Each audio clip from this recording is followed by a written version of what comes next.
Hey everyone, welcome back to Installation 00.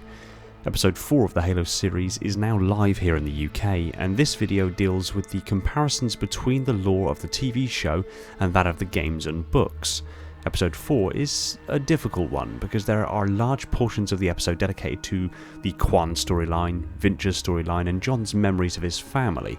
Quan and Vincher are simply not known to the Gold timeline, so it's very difficult to draw any major comparisons, although both of the stories become more important in later episodes, and John's memories of his family is a tiny slither of a subject in the Gold timeline, so again not much to compare, but of that I can compare, there is plenty of information. We kick things off with seeing the young Spartan candidates training, followed by John in what appears to be a cell, in punishment for trying to run away. This not being the first time either. This is due to a fundamental change in the decisions of Dr. Halsey between the Gold and Silver timelines that is having a knock-on effect. But there are also clear inspirations taken from the established Gold lore. There were a few Spartans who attempted to run away from the program. Some on only one occasion, ultimately getting free and heading back to their home, only to find themselves coming face to face with a clone of themselves. In the Gold timeline, the kidnapped children were replaced with Flash clones, however the clones were subject to rapid degradation and eventual death due to genetic fragmentation that happens as a consequence of accelerated growth. The vast majority of the clones died, giving the parents something of a degree of closure. 75 sets of parents from across all of human-controlled space mourning the death of their child that was diagnosed as a genetic disease, in Halsey and Oni's eyes, is much easier to hide and justify than 75 missing children all the same age kidnapped within weeks of each other. A few of the young Spartan candidates managed to flee the program and return home to be confronted with their clones. Others just attempted to run away periodically. One such group were the members of Grey Team, one of which being Jai, John mentions by name when talking to Halsey in episode 4. Grey Team featured in the book The Cole Protocol, and interestingly were active on and within the rubble during the events of the book. Grey Team were made up of 3 Spartan 2 candidates who proved to be extremely difficult to control during training, with numerous escape attempts, a lack of social integration with other personnel, and resistance to indoctrination being chief among them. Eventually, the decision was made to train Grey Team independently to the rest of the Spartans and develop them into a specialist team capable of operating behind enemy lines for extended periods of time with little to no oversight.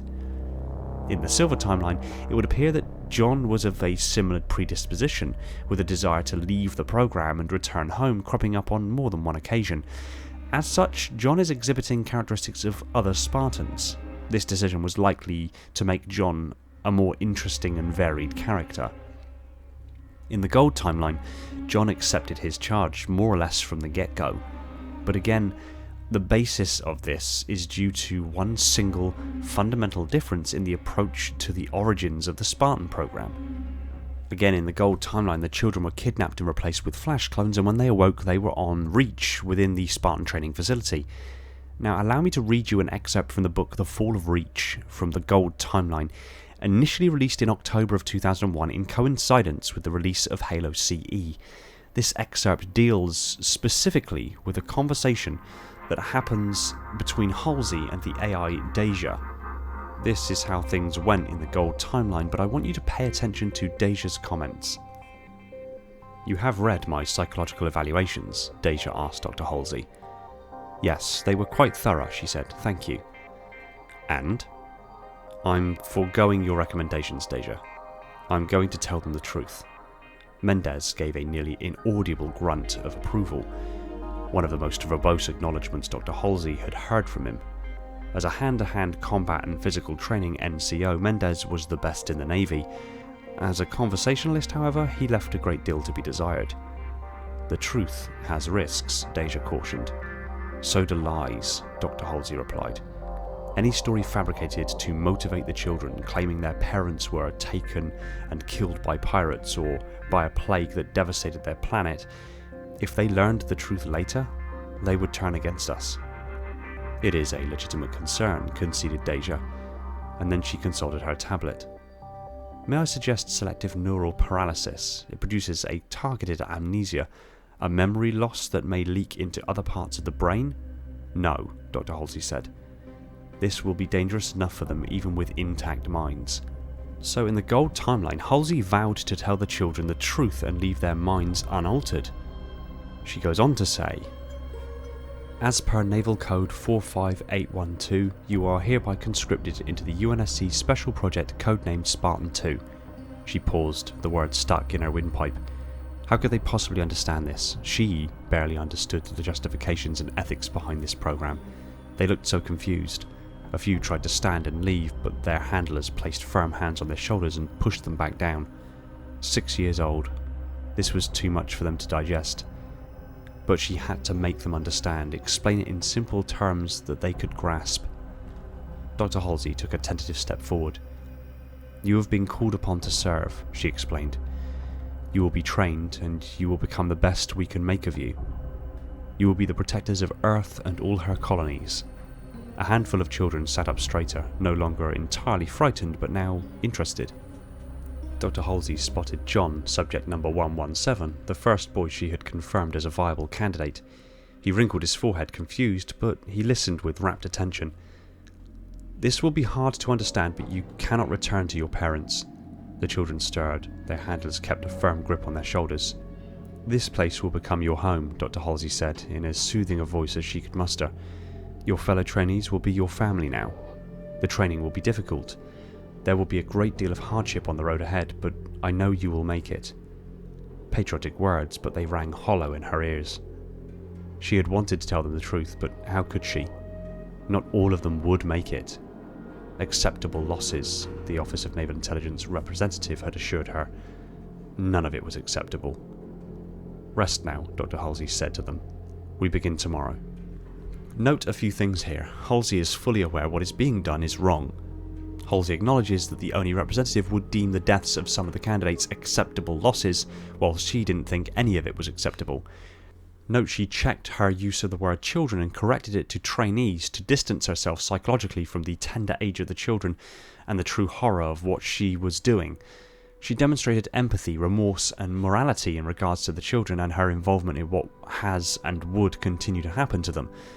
Now contrast everything we've just covered from the Fall of Reach, from the Gold timeline to the Silver timeline. In the Silver timeline, Halsey is a war criminal to the nth degree. She is unfeeling, unemotional, manipulative, controlling, and cares not who she hurts, pushes away or damages on her journey to her desired outcome. Every choice that Deja pitched in the Gold timeline that the Gold Halsey refused to do on a point of principle, the Silver Halsey did.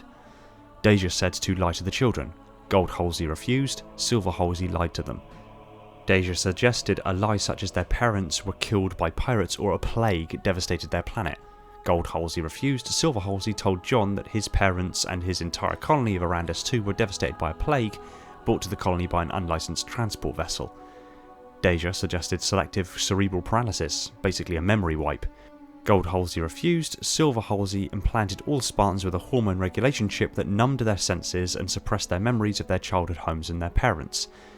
Indoctrination happened in the books as a consequence of distraction and teaching the young candidates to rely upon each other and view their fellow Spartans as family and always follow orders. This was enforced by mental conditioning, a rigorous education, physical training and exercise, military doctrine, risk and reward objectives, and mild punishments for failures. This taught the Spartans to trust each other and trust the UNSC, to remain loyal to the UNSC and serve their purpose without complaint or contestation. Indoctrination in the Silver timeline is literally mediated by their hormone regulation palette, memory suppression, distraction, manipulation, emotional suppression, punishment, sensory deprivation, physical training, education, and a heavy focus on military doctrine. They were taught to be loyal to each other only and to follow orders. Everything else was simply instated to cover the lies they were told about the nature of their involvement in the program and what happened to their homes and loved ones. So this fundamental difference, this literal opposite direction of choices made by two different versions of Halsey, one with morality, empathy and remorse, and the other a manipulative, narcissistic sociopath, each making respective choices informed by their base personalities, led to the fundamental differences in the Spartans as a knock-on effect, due to the different environments that the Gold versus Silver children were exposed to during their training and growth. It demonstrates the power and difference of a lie versus the truth, the difference between honesty and deceit, and how adversely the outcomes of a series of variables can differ based on these initial conditions. It's almost an allegory to the butterfly effect, chaos theory. This is followed by plenty of scenes with no gold timeline comparison, but are still interesting based on the separate events of the silver timeline. And we get to our next point of comparison with Miranda and the Spartans working together to advance Miranda's work. In the gold timeline, once it was abundantly clear to the Office of Naval Intelligence that the Covenant were an alien foe far in advance of humanity, technologically speaking, ONI issued standing orders to all UNSC personnel to seize and collect samples of Covenant technology wherever opportunity presents, and return them to the Office of Naval Intelligence for their XEG or Xenomaterials Exploitation Group and their REAP-X or Reverse Engineering and Prototyping Xenotechnology Division.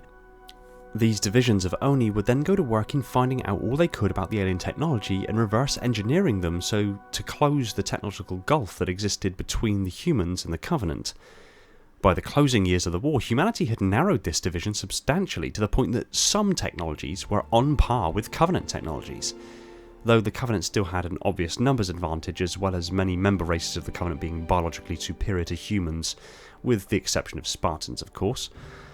More often than not, normal soldiers lost their battle against the Covenant forces, and thus the opportunity to seize advanced alien tech were few and far between. This was not the case with the Spartans. Spartans, to the overwhelming majority, were winning ground engagements, and were having direct hands-on time with Covenant technology up to and including turning the Covenant's own weapons on themselves. Spartans were overwhelmingly responsible for returning Covenant technology to ONI in the early and mid-years of the war, and as the technological gulf shrank, the incidence of opportunity for normal soldiers increased too, the only limiting factor now being how much time was truly left of the war before the Covenant discovered the location of Earth and humanity lost. Luckily, that wasn't on the cards. So having the silver timeline mirror this experience of the Spartans with Covenant technology and culture, including languages, is a nice nod to this existing stem of lore in the gold timeline. And that wraps up, more or less, the comparisons of episode 4. This episode was much heavier in newly established lore of the silver timeline that has no immediate equivalent in the gold timeline, so is understandably a much shorter and more specific video. If you're not already subscribed, be sure to jump aboard, as I have a ton more content that isn't just focused on the Halo TV show. Tomorrow a new lore and theory video drops, and on Friday a most detailed breakdown, the video series I am best known for. And this weekend expect a stream from me and maybe a little classified materials video to round things out for the week. Also, I'll be hopping into VC chats in my Discord in due course. It's been a hot minute since I've done content every day of the week, but here we are. And every Wednesday going forward until the end of Season 1, expect another edition of Gold vs Silver.